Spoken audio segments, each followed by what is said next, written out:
Hay recuerdos que no se presentan como imágenes claras, no aparecen como escenas completas, no tienen un inicio ni un final definidos.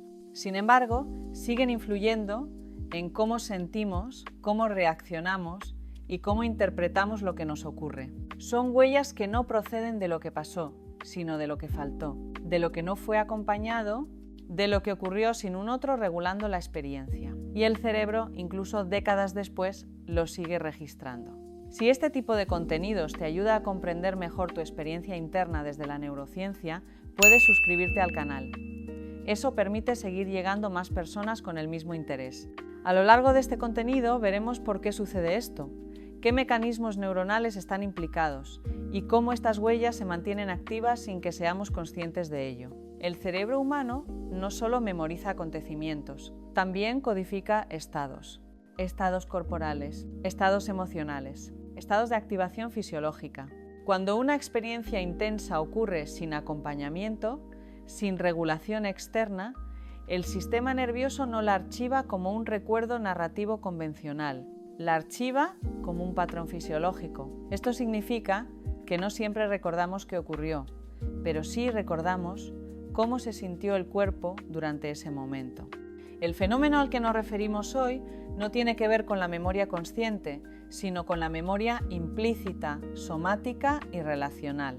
Y esa memoria no desaparece con el tiempo. Desde la neurociencia actual, sabemos que el cerebro se desarrolla en interacción constante con otros cerebros. El sistema nervioso no madura en aislamiento, necesita regulación externa para aprender a autorregularse. Durante etapas tempranas, pero también en momentos de alta carga emocional en la vida adulta, el cerebro depende de la presencia de otro sistema nervioso para modular la activación interna. Cuando esa presencia no está disponible, el cerebro hace lo único que puede hacer: registrar la experiencia sin integración. Desde el punto de vista fisiológico, esto implica activaciones prolongadas del sistema de estrés, falta de cierre en los circuitos de respuesta, ausencia de señal de seguridad que permita volver a la línea base.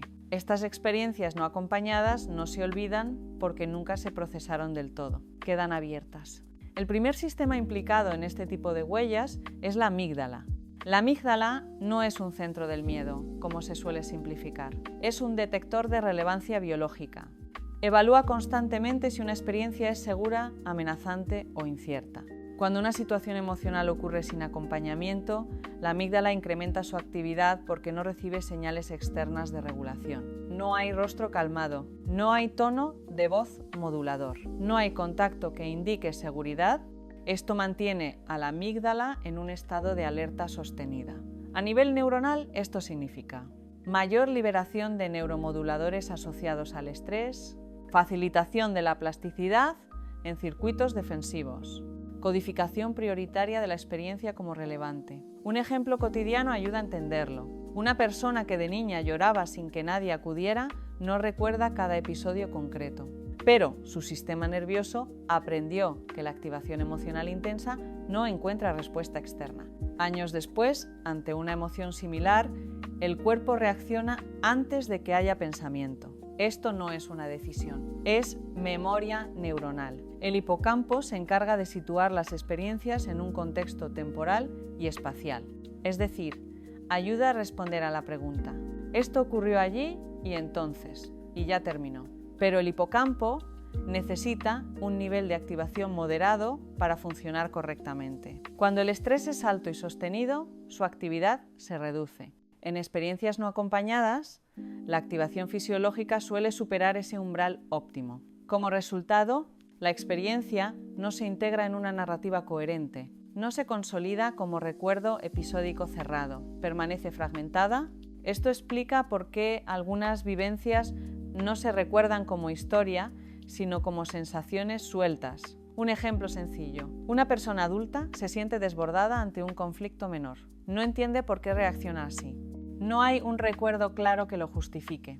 Desde la neurociencia, esto indica que el sistema hipocampal no logró contextualizar experiencias previas similares. El cuerpo reacciona como si el evento aún estuviera ocurriendo.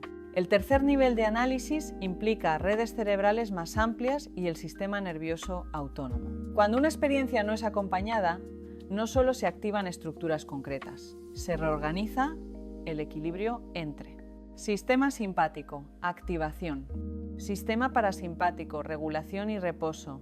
En particular, el nervio vago ventral asociado a la regulación social no se activa de forma suficiente si no hay interacción reguladora.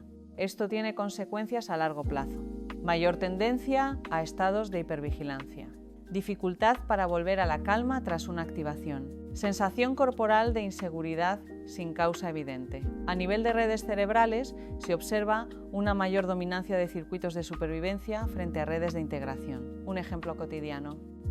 Alguien entra en una habitación y percibe tensión sin motivo aparente. No ocurre nada objetivamente amenazante, pero el cuerpo se prepara. No es intuición mística, es memoria autonómica. Hasta aquí hemos visto cómo el cerebro registra experiencias no acompañadas a través de distintos sistemas. Ahora surge una pregunta clave. ¿Cómo sabemos todo esto? ¿Qué han observado exactamente los investigadores cuando han medido estos procesos en el laboratorio y en contextos clínicos? Eso es lo que abordaremos en la siguiente parte. Para comprender por qué el cerebro no olvida lo que nunca fue acompañado, es necesario observar qué ocurre cuando estos procesos se estudian de forma directa. La mayor parte de la evidencia procede de 3 tipos de investigación. Estudios de neuroimagen funcional, medidas fisiológicas del sistema nervioso autónomo, observaciones longitudinales en desarrollo temprano y trauma relacional. Lejos de ser interpretaciones teóricas, los datos muestran patrones repetidos. En estudios con resonancia magnética funcional, se ha observado que personas expuestas a estímulos emocionalmente neutros pueden mostrar una activación elevada de la amígdala sin reportar recuerdos asociados. Los investigadores presentan imágenes, sonidos o situaciones leves. No hay amenaza objetiva. Sin embargo, en algunos sujetos, la amígdala se activa con intensidad. El hipocampo muestra baja sincronización. Las áreas prefrontales reguladoras entran tarde o de forma incompleta. Cuando se pregunta a estas personas qué recuerdan, la respuesta suele ser confusa o inexistente. No hay narrativa, no hay historia, solo hay reacción. Esto indica que el sistema nervioso responde a una huella previa que no está disponible a nivel consciente. Desde el punto de vista neurocientífico, esto confirma que la memoria emocional puede operar de forma independiente a la memoria mental. Otro grupo de estudios ha analizado la corregulación entre 2 personas, especialmente en contextos tempranos. Se miden variables como ritmo cardíaco, variabilidad cardíaca, actividad vagal, sincronización respiratoria.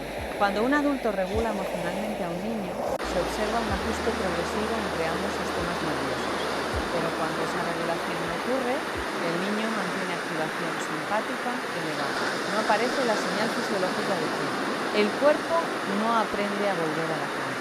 Lo relevante es que estos patrones persisten incluso cuando el individuo alcanza la edad adulta. En laboratorio, ante tareas emocionales leves, el cuerpo responde como si la regulación externa aún no estuviera disponible. Esto demuestra que el cerebro aprende expectativas fisiológicas, no solo cognitivas. Estudios longitudinales muestran que experiencias repetidas de no acompañamiento modifican la conectividad funcional entre regiones cerebrales. En concreto, menor comunicación entre corteza prefrontal medial y amígdala. Mayor dependencia de circuitos subcorticales rápidos. Reducción de la integración entre emoción y cognición.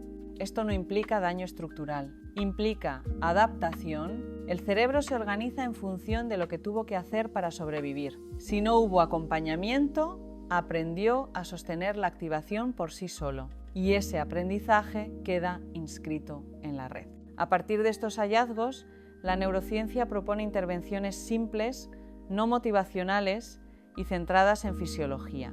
No se trata de cambiar pensamientos. Se trata de ofrecer al sistema nervioso nuevas experiencias de regulación. Cuando el cuerpo está activado, el acceso cognitivo es limitado. Por eso, intentar entender una reacción intensa sin atender al estado fisiológico suele ser ineficaz. La evidencia indica que primero debe disminuir la activación autonómica. Esto puede lograrse mediante ritmos respiratorios lentos y regulares, posturas que reduzcan la tensión muscular. Estímulos sensoriales predecibles, no como técnicas de calma emocional, sino como señales neuronales de seguridad. El cerebro aprende regulación en relación con otros. Por eso, los entornos donde hay presencia estable, tono de voz modulador, respuestas predecibles, favorecen la reorganización de las redes implicadas. No es necesario hablar del pasado, no es necesario recordar nada. El sistema nervioso aprende por repetición de estados. Las huellas no acompañadas no se cierran rápidamente. La evidencia muestra que el sistema necesita exposición gradual a activaciones leves, tiempo suficiente en estado regulado, ausencia de sobreestimulación. Esto permite que el hipocampo vuelva a combustión, que la amígdala reduzca su entrada y que las redes de integración recuperen el metabolismo. Hasta ahora hemos recorrido el proceso largo, desde cómo el cerebro registra lo que no fue acompañado hasta cómo estas huellas se mantienen activas y cómo pueden empezar a regularse. Queda una última parte, un cierre claro y ordenado que se llama todo lo explica. Eso es lo que abordaremos. A lo largo de este contenido hemos descrito un fenómeno que nos suele parecer de forma explícita, pero que sigue actuando en el cuerpo. La idea central es clara. El cerebro no solo recuerda lo que ocurrió, también recuerda cómo tuvo que sostenerse una experiencia cuando no hubo acompañamiento. Este tipo de memoria no se almacena como una historia, se almacena como un estado fisiológico aprendido.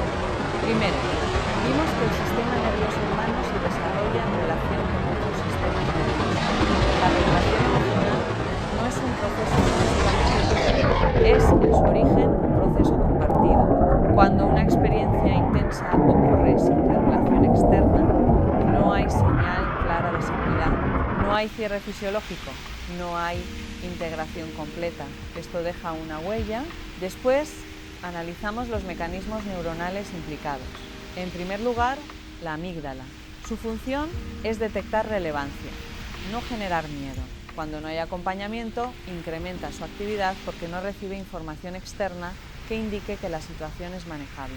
Esto facilita que la experiencia quede marcada como prioritaria. En segundo lugar, el hipocampo.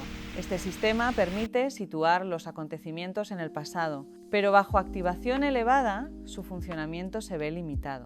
Como consecuencia, la experiencia no se archiva como recuerdo narrativo, queda fragmentada, sin contexto temporal claro.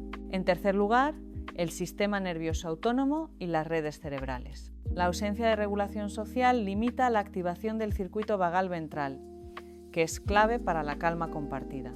El cuerpo aprende a mantenerse en alerta, no porque el peligro sea constante, sino porque la regulación no fue disponible. Más adelante revisamos la evidencia experimental. Los estudios muestran que puede haber activación emocional intensa sin recuerdo consciente. La regulación interpersonal modifica directamente la fisiología. La conectividad cerebral se adapta a la historia relacional. Estos hallazgos confirman que muchas reacciones actuales no dependen del presente, sino de aprendizajes fisiológicos previos. Finalmente, vimos cómo la aplicación práctica basada en evidencia no busca forzar cambios cognitivos, sino ofrecer nuevas experiencias de regulación. El sistema nervioso no necesita explicaciones complejas, necesita señales repetidas de seguridad y tiempo suficiente para integrarlas.